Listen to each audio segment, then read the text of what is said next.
this is my new video. Sorry, it's going to be really boring again and unprofessional, but I can't be bothered to spend loads of time on it.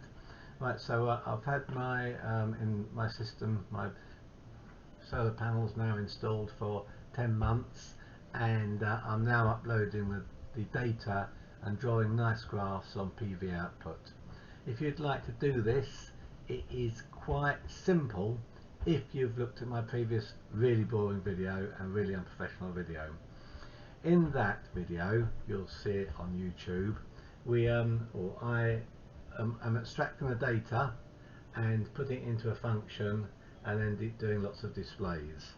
So if you've got to that stage, it's very simple then to get your data up to PVOutput, and as I say, you can get some nice graphs on PVOutput. So if we look at my output here, you can see there's my live output. Yes, I must stress this is live output, not uploaded daily output.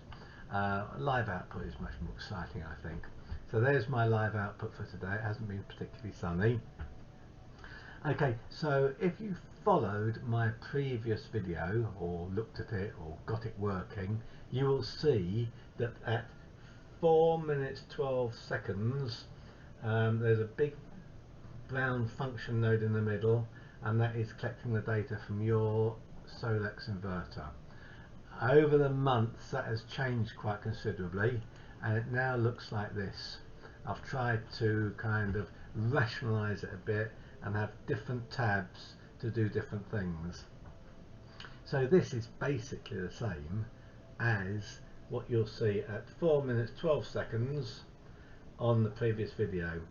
I've got rid of all the graphing, all the dials and everything, and that is on the next tab here. So it kind of separates it out and hopefully makes it a bit more understandable. I've added a few things onto this flow now, which I'll just go through very briefly. Okay, so just the same as before, to get your data you've got to inject a message. So you've got to inject a HTTP request, which is done in this node here, just the same as before. Here's exactly the same request, and you get an object come out and you feed the object into your function, and out of your function you get all your data. Okay, I've changed this slightly because I decided I'd quite like to have a variable delay at how often I request the data. As you can see at the moment it's set to 6.5 seconds, and I can control that from my Node-RED user interface display. Sometimes I set it to 14 seconds, I don't want it updating all the time. I've also got that going through a gate so that I can stop that updating automatically. Now the reason for this, just really briefly, is because I found I was flattening my battery when it was taking too much power from the battery when my wife was doing the cooking, and when I was doing the cooking. We've got an electric oven now, which is a pain, and I really wanted to have power left over for the evening just in case there's a power cut.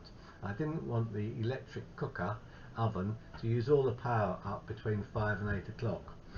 Not that we often get power cuts in the UK, but just in case there was one, it'd be nice to have some power left in the battery. So all this does is at 1700 hours it sends to the inverter maximum discharge current value of 200, which is 2 amps, and at 2200 it sets it back to maximum discharge current at 15 amps, which is the equivalent to 3000 watts discharge. So that's all this bit here does really. You don't need to have that bit. But what you do need to have, if you want to get your data up to PVOutput, you need a few variables. The first variable you need is the daily yield, and it's just set here. You probably all know how to set your variables up. Just basically there's plenty of ways of doing it. You can do it in a function node, but I use a change node, and I say set the message payload to the daily variable called daily yield. And so out of this little output here, we've got the power, the daily yield coming out, and that sets a variable there. You also need to have the live output from your panels. Now I've got two sets of panels, PV1P and PV2P. If you've only got one set of panels, you can just feed the output straight into the change node again to set a variable, and I've called it panels live output. The reason why I've got this bit of stuff here is because I've got two panels, and all this does is it adds the output from each panel. So if each panel was doing 400 watts, it would add them together and give me 800 watts, and then my panels live output variable would be 800. So that's the first two variables you need. You can also plot on PVOutput your house consumption. Now you can't get your house consumption out of the inverter. Well, maybe you can, I don't know, but I don't know how to do it if you can. So what I've just got what they call a PZEM004, which is one of those little coils, current transformers. You clip round the wire and it will measure the current flowing through that wire. So that is then connected to a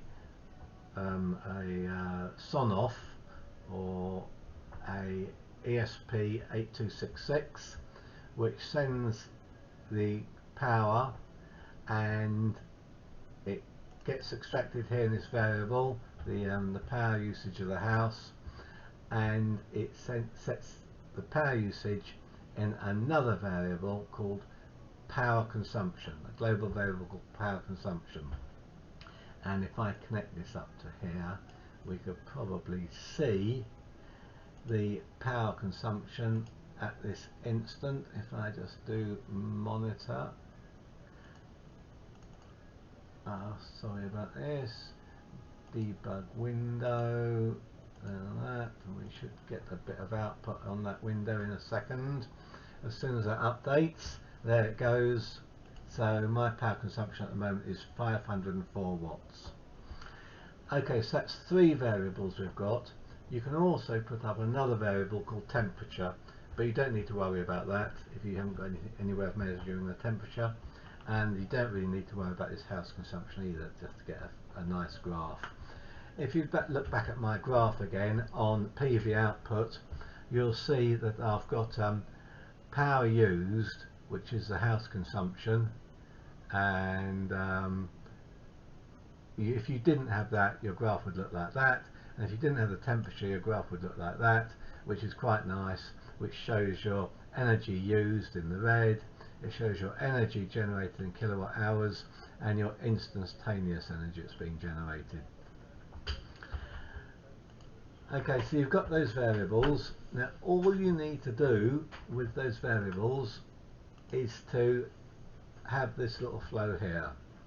Now all this does is every 5 minutes this inject node just injects anything every 5 minutes. It doesn't matter what it injects, it just triggers it off, and it injects into the simple timer, and that gives you the year, month, time and the date, and that goes into this function.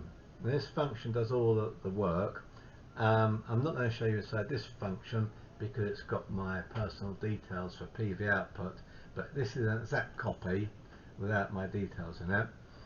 All this function does is it puts the year, month and day of month together and the time into these variables, and then these are the variables we created earlier on, the global variables we talked about earlier on. V1 daily yield, V2 panels live output, V4 power consumption, and V5 is the outside temperature if you want to put it up to PVOutput. If you look back at the help on PVOutput, you'll see these variables here, V1, V2, V3, V4 and V5 is your temperature and date and time. So they all get sent up to PVOutput. One other thing you'll need to do is you'll need to create an account on PVOutput, and they will give you an SID. Mine isn't 12345. I just pop that in there, and they also give you a key, and you stick your key in between these two quotes here. Then you can see this is where the variables get sent up to PVOutput, and they're sent up in this HTTP request. So every 5 minutes those variables get put into this URL and appended to this string, sent up to PVOutput, and plot those graphs. And you'll see coming back, this is coming back from the output of this function. You'll see it'll say OK200 added status, and if I click on this now and we watch the right hand side, you'll see we sent up these details here, and it came back saying it was all okay, and PVOutput has added that graph. And again and this top part I've got in here, this little flirt at the top, is very useful, I find, because very simple. All it does is it emails me at the end of the day, actually at 2300 hours, it just emails me my total yield for the day. So it'll say something like the daily operation of your power station is as follows, sticks in the daily yield and kilowatt hours. So you get an email every evening at 2300 telling you how much power you generated that day. Now, I know all of this is easily done using the Solax Solar Cloud, and that is what I used to use, but I just felt as though, I wanted to generate my own power to be a bit more independent, and it's not being independent using the Solax Cloud all the time. I also, and I will have to cut this bit out, so that basically is how to get your data output into PVOutput.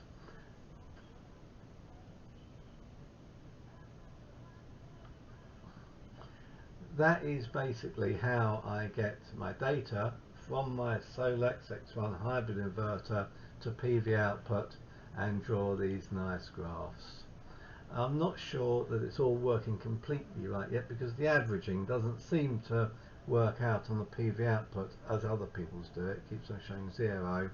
I don't think that's anything to do with the data I'm uploading.